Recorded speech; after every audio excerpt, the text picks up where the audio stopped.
তোমার তো বউ আছে, আর এইভাবে প্রতিদিন ডাকলে আমার স্বামীও তো জানতে পারবে। সব জেনে গেছি, তোমার কুকীর্তি আজ আমি হাতে নাতে ধরে ফেলেছি স্মৃতি। আর কোনোদিন আমাকে ডাকবে না। চলো স্বামী। ভুলেও আর আমার সংসারে কোনোদিন যাওয়ার কথা ভাববে না। হলো তো, আমার সংসারটাও গেল তো, এবার আমি থাকবো কোথায়? আমার কাছেই থাকবে। তোমার বউ যার আগে আমাকে দেখলেই তো তুলকালাম করে ফেলবে। ওই গেলে স্বামী। কি করে?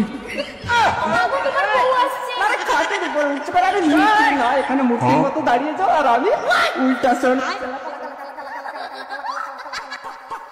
কি করে?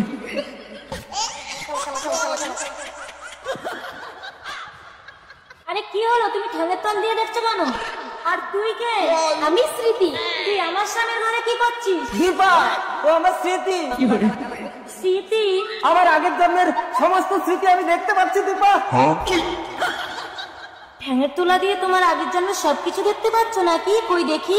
এসো, আমার মতো ঠ্যাঙের তলে মাথা ঢুকিয়ে দেখো, আমার আগের জন্মের সব কিছু তুমি দেখতে পাবে। দেখতে পাচ্ছ? এই দেখো। এসো এসো কাছে এসো, তুমি ছাড়া থাকা এ জীবন। তার মানে আগের জন্মে তুমি একে ভালোবাসতে? হ্যাঁ, তাই তো এই জন্মে ও আমার স্মৃতি হয়ে আমার কাছে ফিরে এসেছে। এ তাহলে মানুষ না, এটা একটা স্মৃতি।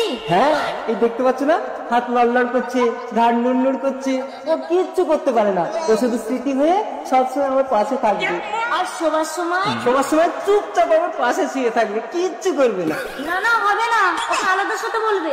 আরে পাগলি, কারো কাছ দিয়ে স্মৃতিকে কখনো আলাদা করা যায়? তাহলে সেই মানুষটাই তো মারা যাবে। না না, স্মৃতি তোমার কাছে থাকলে, যদি আমার শাঁখা সিঁদুর অক্ষত থাকে তাহলেও থাকুক। এই তুমি আমাকে কথা দাও, কখনো আমার স্বামীকে ছেড়ে যাবে না?